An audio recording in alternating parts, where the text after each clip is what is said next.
So, when is Tony Stark not going through it? He's about to lose his company. He lost his armors. Just another Tuesday for Tony.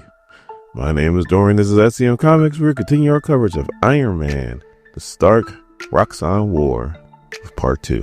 Our story starts off with Iron Man meeting with Jack Gooding Jr., who is a board member that Phelan brought on when he was running Stark Unlimited. He's trying to convince him that this is a bad deal, that they shouldn't have Roxxon and A.I.M acquire Stark Unlimited. But while he's talking to him, we're also getting a flashback where we see that Tony has made a steampunk Iron Man suit.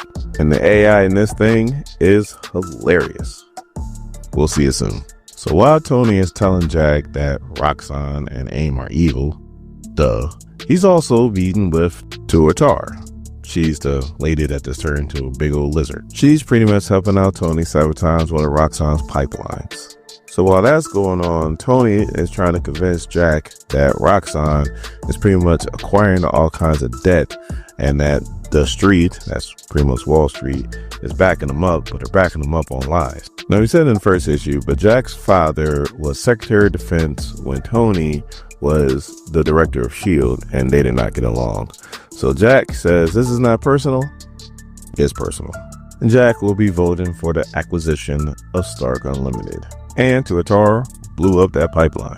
Now he's meeting with Melinda May, who her nickname when she was in S.H.I.E.L.D. was Cavalry. She's another person that Phelan brought on to the board when he was in charge. And she is convinced that he has something to do with Roxxon's pipeline getting blown up. She ain't wrong.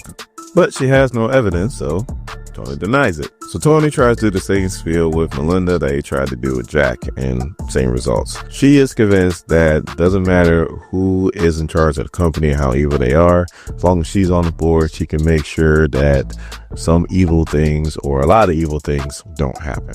And Tony is like, oh, how'd that go with Phelan? Should we ask the mutants? So obviously this pissed her off, and now she's going to vote the other way. I don't think Tony had a chance in the first place. But also, too, Tuatar just didn't blow up the pipeline, but she also got something from Roxxon, an artifact, which she gives to Tony. So now Tony's flying in the steampunk armor in Aspen, Colorado, and he's thinking to himself like, man, I'm in the cold when it comes to this vote. But also, too, I am cold because I didn't have time to set any temperature controls in this thing. So as he's flying, all of a sudden the energy blast comes his way, and he goes, whoa. Iron GPT, sit rep. And all of a sudden all you hear is, good evening, username. You are encountering the criminal whiplash. That is not whiplash. And Tony's like, that's force. Damn it, I knew I should have programmed this thing better. And the dude is sitting there, he's like, who the hell are you talking to?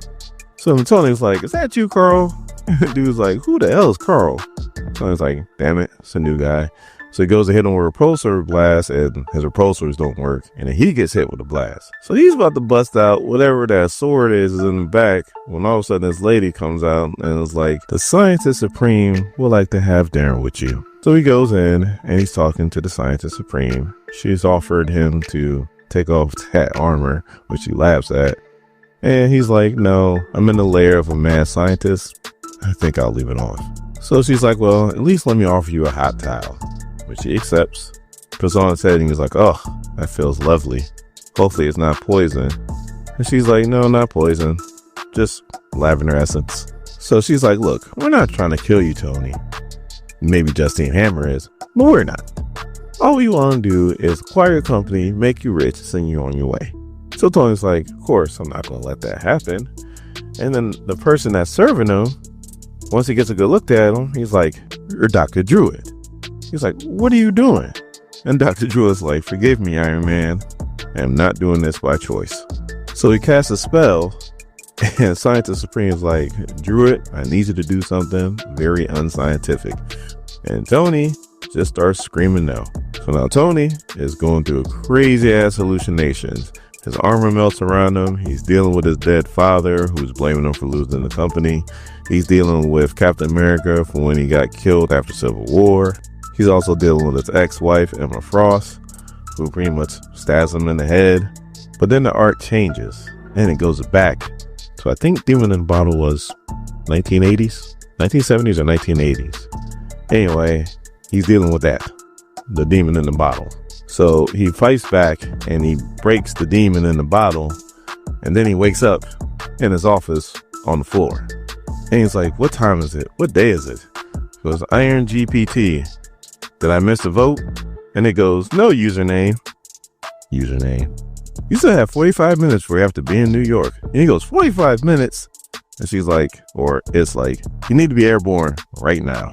Now, the problem is, Force is also there, and he starts to fight Iron Man. And he's like, I ain't got time for this. I really don't got time for this. But I'm gonna have to deal with this dude. So all of a sudden, he reaches back, and the artifact that Tuatar gave him, he was able to make a big old steampunk buster sword. Now, it's probably not being called a buster sword, but this thing looks straight out of Final Fantasy.